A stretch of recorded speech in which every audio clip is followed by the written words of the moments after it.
The story opens with Holden running away from someone, fear evident on his face. Moments later, we see him sitting inside a police station looking tense. When asked what happened, Holden begins to tell his story. The screen fades, and we go back in time to when Holden first returned home after graduating from university. As soon as Holden walks through the door, he is greeted warmly by the housemaid, who is delighted to see him. After exchanging greetings, Holden heads to his father's room to meet him, but as he walks past the bathroom door, he hears a strange noise. Curious, he pushes the door open slightly, and what he sees stuns him. Inside, standing in the bathroom, is a gorgeous woman, barely dressed. For a moment, Holden is frozen in place, mesmerized by her beauty. Realizing his mistake, Holden quickly, shuts the door and apologizes. But before he can process what just happened, his father, Mason, walks into the room. The shocking truth. Mason greets Holden with excitement and introduces him to the same woman from the bathroom. "This is Lana," Mason says, "my second wife." Holden is shocked. The woman he had just seen in the bathroom, the woman he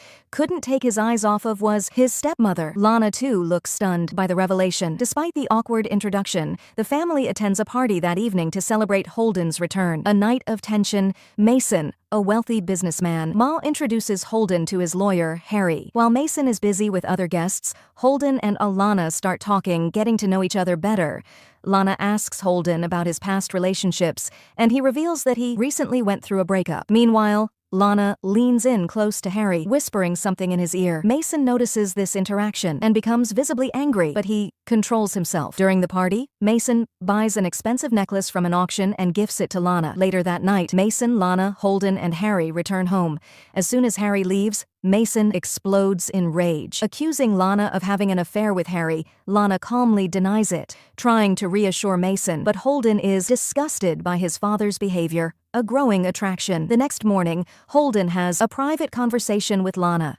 He asks her, "Are you truly happy with Mason?" Holden still resents his father for the way he treated his mother. When she fell ill, Mason abandoned her, divorcing her while she was at her weakest. Heartbroken, his mother passed away. Holden never forgave Mason for this, which is why he had moved far away for university. Even so, Mason kept sending Holden large amounts of money, trying to maintain some control over him. Lana listens quietly and responds, "He treats me well," but Holden isn't convinced. Shortly after, Mason calls Holden outside, proudly showing off his new luxurious car. Holden is impressed, but when he asks to drive it, Mason immediately refuses. "You can only drive it with my permission," Mason says. Holden clenches his fists in frustration. Little did he know, this was just the beginning of a dangerous game, one that would soon spiral out of control. Later, Mason has to leave for an important meeting, so Lana and Holden come up with a plan to take his car without permission. They figure they'll return it before Mason gets home, so he won't even notice. Lana takes Holden to her favorite bar, but when they get there, it's closed. However, she knows where the owner keeps the spare key. Without hesitation, she unlocks the door and they sneak inside. The two start drinking heavily. At one point, the bar owner stops by to check on the place. Panicked, Lana and Holden quickly hide. Once the owner leaves, the two of them, now tipsy and feeling reckless, get close. Holden leans in and kisses Lana,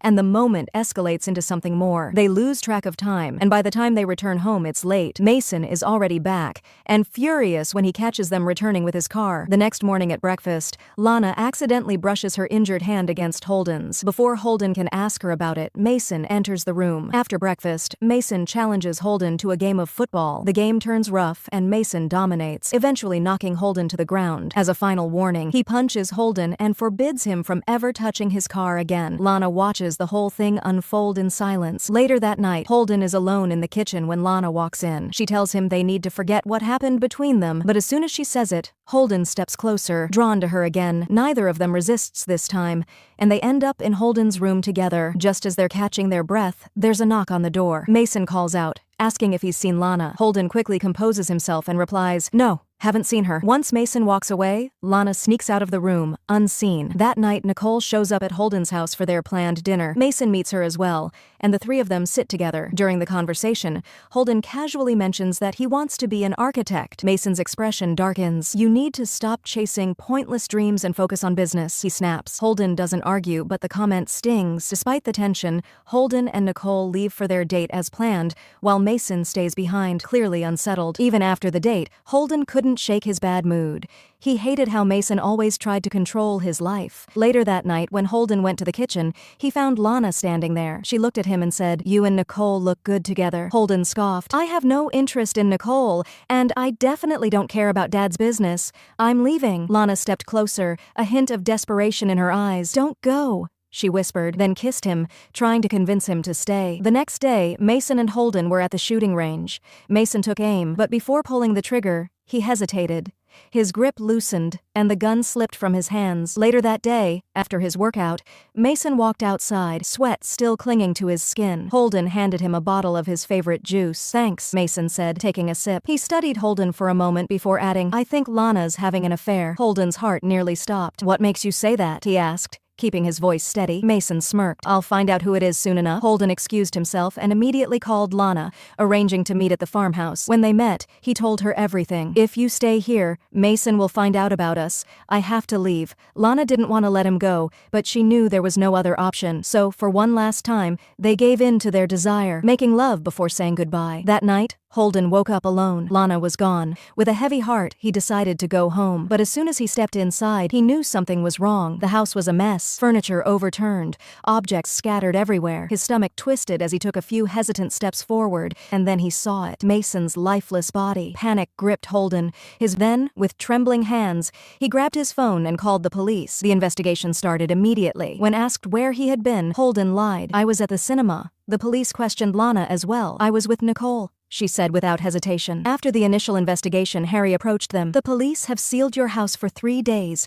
You can stay with me in the meantime." Lana and Holden agreed and went to Harry's house. That night, Holden couldn't sleep. He went to Lana's room and confronted her. "Did you have something to do with Mason's murder?" Lana's expression darkened. "Nicole made a video of us being intimate. Now she's blackmailing me for $100,000. Hearing this, Holden tensed. Before he could respond, Lana pushed him toward the door. "Harry might hear us. Go." The next morning, Harry pulled Holden aside. "Maybe Lana killed Mason." Holden's eyes narrowed. "Why would you say that?" Harry shrugged. "She married him for his money, didn't she?" Holden refused to believe it. He went to Lana and demanded answers, but instead of clarifying things, Lana turned on him. "You're the one who hated Mason," she accused. "Maybe you killed him." Their doubts about each other grew. Later, back at their house, Holden finally admitted, "I hated Mason. He treated my mother horribly, and he treated you the same way." Lana's expression softened. "Mason never hurt me," she said quietly. "The mark on my hand? It wasn't from him. It happened during a workout." Holden stared at her, the weight of suspicion still hanging between them. The truth was still out there, and neither of them knew who to trust. The next day, Lana goes to meet Nicole,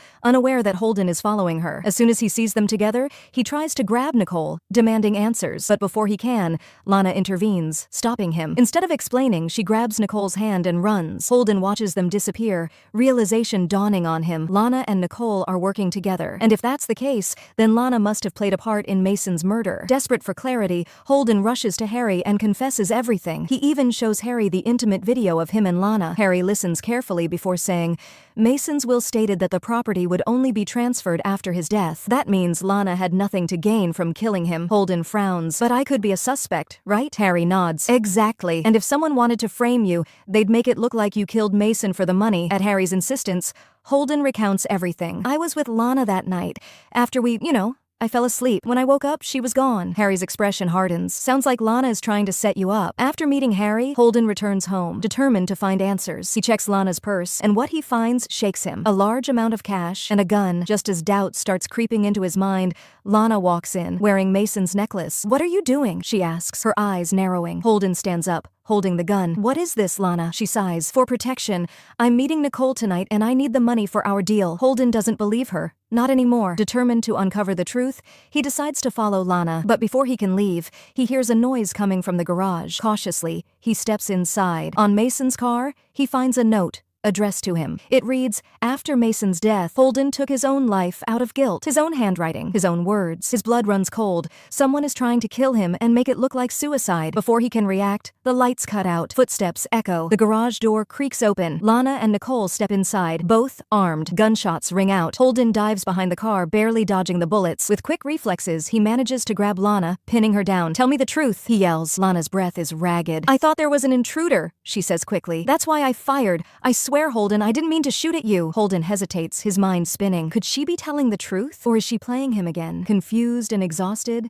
he lets her go and walks straight to the police. And just like that, We're back at the beginning of the story. Holden's world came crashing down when the police discovered he had lied in his first statement.